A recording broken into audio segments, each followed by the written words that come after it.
Senator from Delaware. Madam President, I ask unanimous consent to speak as if in morning business. Without objection. Madam President, I am honored to have the opportunity to join my colleagues in rising today and speaking in tribute to my friend, Senator Bob Corker, and in recognition of his remarkable service to our nation here in the Senate of the United States. Senator Corker and his staff have left an astonishing legacy of tireless energy, engagement, and productivity.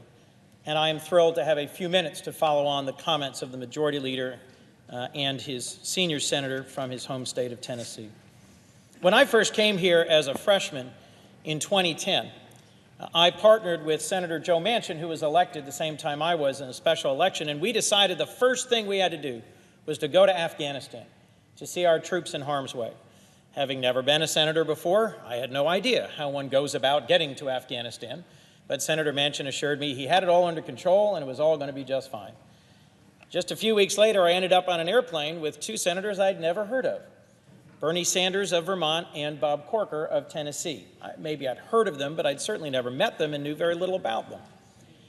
And as we all sort of got engaged in this trip, we went to Pakistan, we went to Afghanistan, I learned more and more about Bob Corker.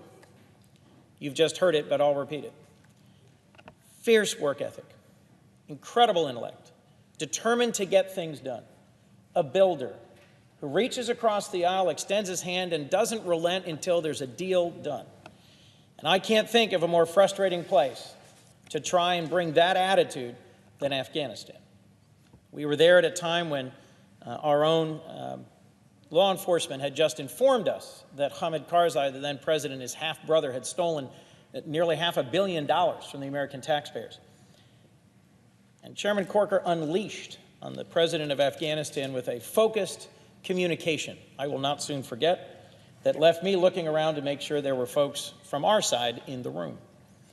He was respectful and supportive of our men and women in the armed forces. He was engaged and purposeful with the leaders of Afghanistan. And in every single meeting we had in Pakistan and Afghanistan, and then in a follow-on in Jordan and in Israel, Bob was a blizzard of activity with purpose. What an introduction. What I realized on our trip was that my background as a county executive who did a lot in land use and development, and Bob's background as an entrepreneur and a builder and then a mayor and someone passionate about providing housing to those in need, meant we had a lot in common. He has an attitude of wanting to get things done and of refusing to be satisfied with a body where folks talk too much and accomplish too little. And so from that first trip, I concluded Senator Corker was someone with whom I could really get things done. He's the sort of person who's been willing at times to put nation above party and to be always committed to his home state of Tennessee. But I do want to make sure I also say thank you to his wife Elizabeth, to his daughters Emily and Julia, his family, including his grandchildren, who have supported him in this service. His dozen years here in the Senate have left a lasting legacy, and that's only possible because he has a family that has loved and supported him, even as he has traveled relentlessly around the world and worked tirelessly to try and tackle our budget issues. As a builder, as an entrepreneur, as a successful businessman, Bob can read a balance sheet, and he knows that ours is badly out of whack. And as a member of the Budget Committee, my first few years here, he was relentless in delivering a message to anyone who would hear that we were headed towards a reckoning. That is a piece of unfinished business, which I feel some obligation to try and carry forward in Bob's honor. As you heard his colleagues say, though, it was moments when Bob's tireless, relentless energy, his determination to build things and get things done, encountered the tragic realities of the world that most moved him. A trip to Haiti that opened his eyes to the profound need for housing in our region and the world. Much later, a trip to the Philippines to see the tragedy of young women ensnared by sex traffickers that profoundly touched him and moved him. It is this combination of a relentless will, a great intellect, and a huge heart that have made Senator Corker, Chairman Corker, such a successful leader here.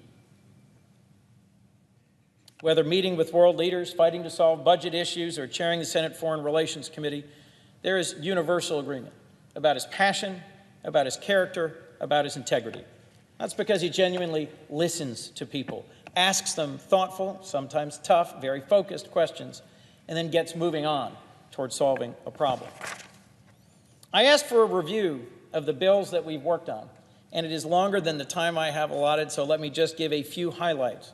Because one of the things that bears repeating is that in a deeply divided, often two-partisan Congress where too few members are willing to work across the aisle to achieve results, my work on legislation with Chairman Corker has led to most of the things that I can say with any confidence made a difference in my short 8 years here. We've recently worked together to reauthorize PEPFAR, President George W. Bush's emergency program for AIDS relief, in just September this year. We worked together, this is really Bob's initiative, this is really Senator Corker's leadership, to pass the End Modern Slavery Initiative Act, a critical step in fighting the scourge of slavery around our world today. We worked to pass the Global Food Security Act, which reauthorized USAID's emergency food security program, and worked tirelessly, work I intend to continue, to make more efficient and focused our food aid. The Water for the World Act, which promotes safe, clean drinking water for 1 billion people around the world, was signed into law in 2014.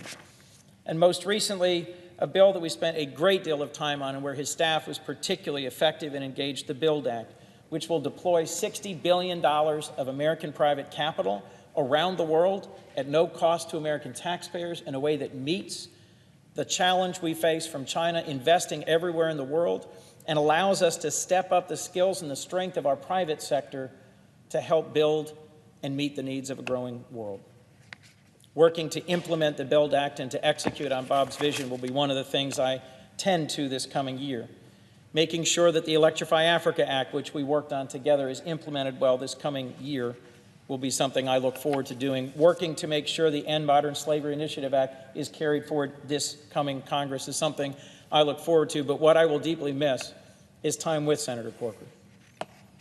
It was at Easter time last year that he asked me on short notice if I thought we shouldn't go to the fastest growing refugee camp in the world, Bidi Bidi in Uganda, where more than 250,000 people were living after fleeing war-torn South Sudan.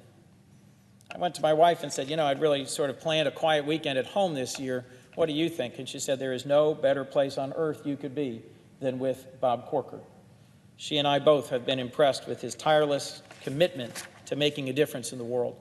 And the impact of that trip on both of us, of spending that weekend not in the comfort or quiet of our own homes and our home states, but with people who had just fled violence, torture, rape, and abuse, and provide some measure of comfort and confidence to them, and then have insights into how we are helping around the world, touched my heart and will affect the whole rest of my service and my life. Let me just say this in closing. We've had a remarkable time serving together in foreign relations. Chairman Corker has shown us how members of this body should act. We have real differences. He is a conservative Republican. He's of the opposite party. He comes to things with different principles. But he has been relentless in finding solutions. And the problems that face us will not be solved without leaders like Chairman Corker. It's been my honor to have the opportunity to work with him on a few issues. Frankly, I wish more members were here to talk about all the other issues, from financial services to the auto industry to things around the world, but I know the press of business in this short lame duck takes folks from here. Let me say this. I am eager to see what Chairman Corker does next, because that relentless energy, that huge heart, that great intellect has made such a lasting difference here that I am eager to find out what he's determined to build next. There is nothing to which he has bent his will that hasn't been shaped by his character, his integrity, and his kindness. It has been a true blessing, Senator Corker, to serve alongside you and to, in some small way, try to earn the opportunity to make a difference in this country and this world with you. God bless you, and thank you for your service to our nation. With that, Madam Chair, I yield the floor and suggest the absence of a quorum.